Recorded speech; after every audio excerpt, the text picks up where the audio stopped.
Assalamualaikum warahmatullahi wabarakatuh. Hari ini kita memulai untuk perkuliahan ke-6 tentang taks atau tugas ke-10 dan ke-11, yaitu aksi koreksi dan verifikasi. Sebelumnya, mari kita bahas bahwa HACCP Plan Development itu dibagi menjadi dua, tugas preliminary, kemudian yang kedua adalah prinsip-prinsip HACCP yang berjumlah 7. Task ini kalau diurutkan menjadi 12 dan kali ini kita membahas untuk yang task 10 dan task 11. Pada kuliah ini kita akan mempelajari tentang definisi aksi koreksi, prosedur pelaksanaan aksi koreksi, dan juga prosedur verifikasi. Aksi koreksi adalah prosedur yang harus dilakukan ketika suatu proses produksi mengalami kesalahan atau defect.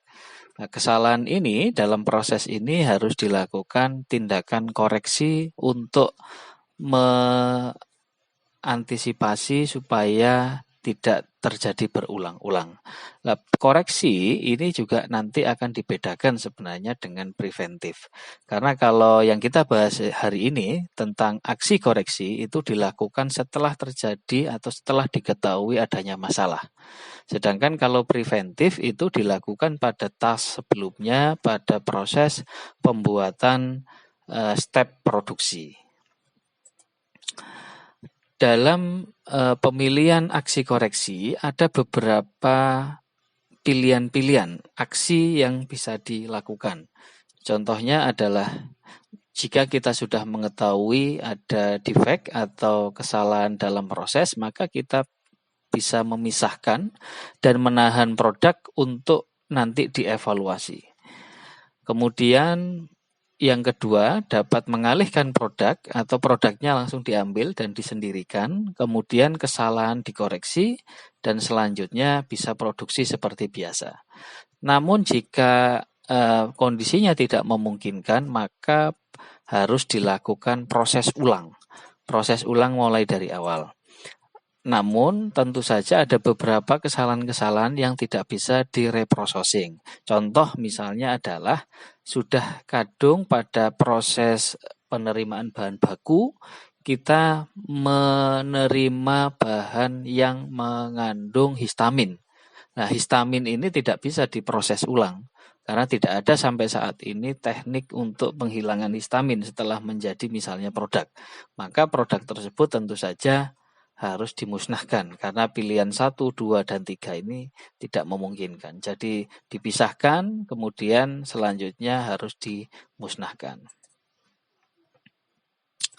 Nah, pada komponen yang harus diperhatikan pada corrective action ini adalah pada intinya kita mengoreksi beberapa tindakan-tindakan yang mungkin keliru dan kekeliruan itu terjadi pada yang CCP atau titik kontrol kritisnya.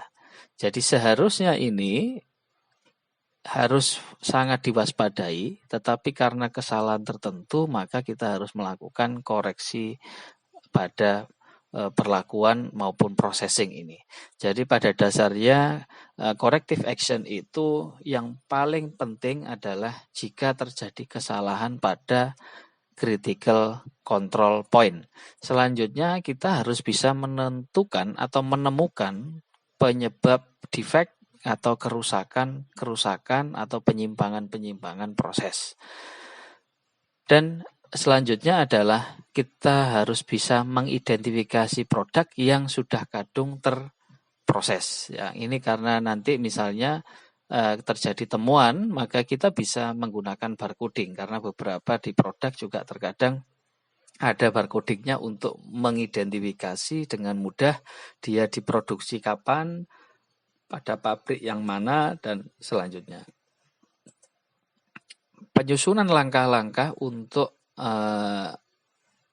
corrective action itu adalah menentukan langkah jika terjadi bahaya, kemudian Jika tidak ada hajat, ternyata tidak misalnya kita sudah kadung pada processing itu tidak menyalakan metal detektor, dan ternyata setelah dihentikan, corrective actionnya adalah dipisahkan dan diperiksa ulang tentang hajatnya, dan ternyata tidak ditemukan hajat, maka bisa langsung dilepas produknya. Artinya dianggap tidak bermasalah.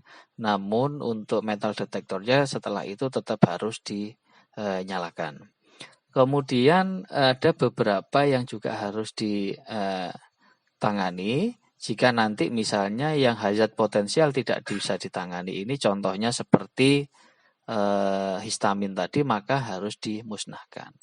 Ini ada beberapa contoh, misalnya pada sterilisasi ikan kaleng dalam ritot ternyata critical limitnya yang seharusnya 121 derajat Celcius ternyata dia menyimpang karena lain hal, misalnya sterilisasinya tidak bisa naik menjadi 110 derajat Celcius misalnya, maka kita harus stop proses, kemudian kita cek semuanya suhu untuk bisa kembali normal dan kita harus memperbaiki dari produknya.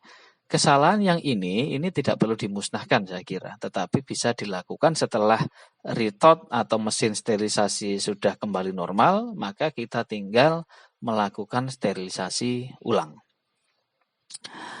Kalau kita lihat ini pada worksheet-nya, maka setelah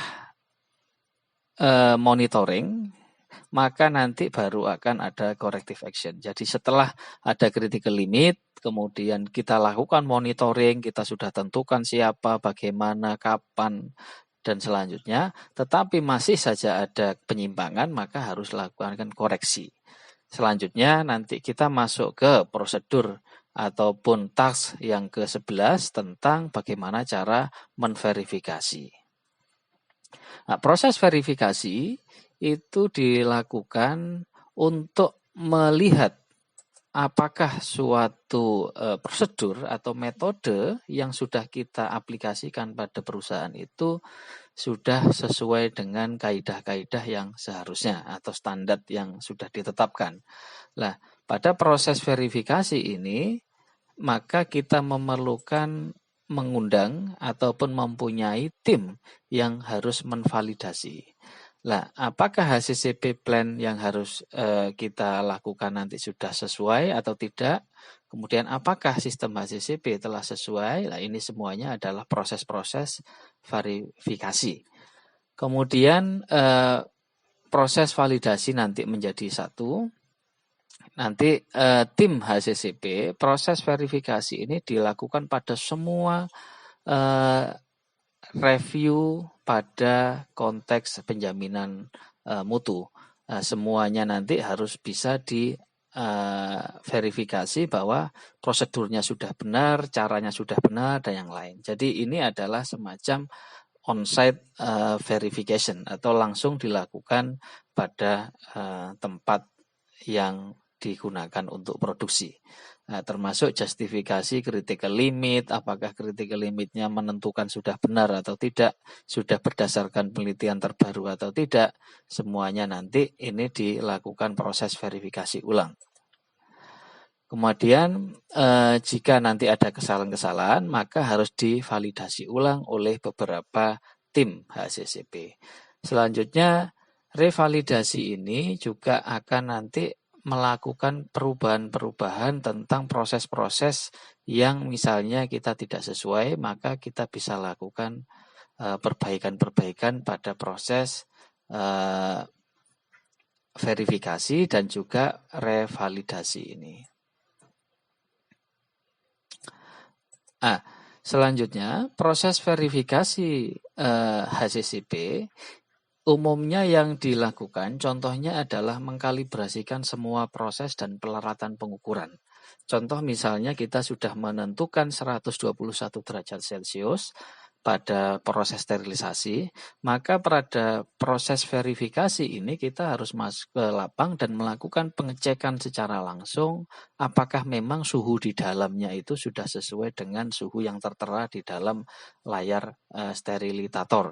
Karena misalnya nanti di layarnya tertulis 121 derajat Celcius, tetapi kalau diukur di dalamnya ternyata tidak sampai, maka ini perlu dilakukan pemeriksaan. Artinya nanti kalibrasi peralatan dan juga kalibrasi pengukuran terhadap mesin-mesin dan yang lain itu diperlukan.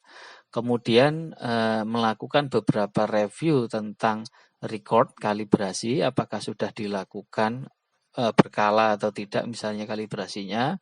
Kemudian aksi koreksinya ditinjau ulang, apakah memang betul. Misalnya contohnya pada proses penerimaan bahan baku histamin ternyata pengecekan tidak dilakukan di awal misalnya, maka kita harus melakukan pengecekan tentang prosedur-prosedur yang sudah diterapkan pada perusahaan itu.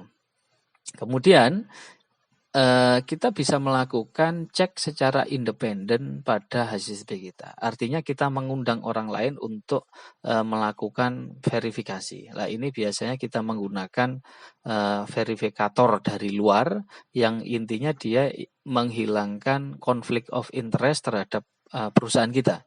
Karena nanti kalau dari perusahaan kita sendiri bisa jadi nanti padahal terjadi ada sedikit kerusakan misalnya atau ketidaksesuaian, tapi karena nanti bisa berakibat pada hilangnya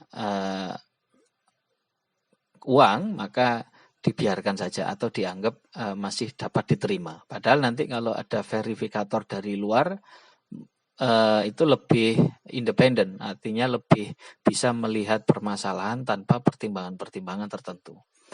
Kemudian proses verifikasi sampling, testing, produk, dan yang lain ini juga perlu dilakukan proses verifikasi ulang. Kalau kita lihat dari pelaksanaan untuk verifikasi, maka nanti kita bisa mengisi ini dari setelah corrective action, maka kita lakukan proses verifikasi. Jadi semua proses mulai dari 1 sampai 8 atau bahkan pra pekerjaan ini, bagaimana pembentukan misalnya tim dan yang itu bisa juga dilakukan proses verifikasi. Harapannya bahwa nanti sistem HACCP plan ini menjadi utuh mulai dari proses preliminary work sampai ke sistem prinsip HACCP yang terdiri dari 7 prinsip, yang mana di terakhir itu adalah proses record yang akan kita bahas pada pertemuan terakhir pada hari Jumat depan. Demikian perkuliahan tentang pengendalian kualitas hasil perikanan untuk task 10 dan task 11 tentang aksi koreksi dan verifikasi. Billahi taufiq wal hidayah. Assalamualaikum warahmatullahi wabarakatuh.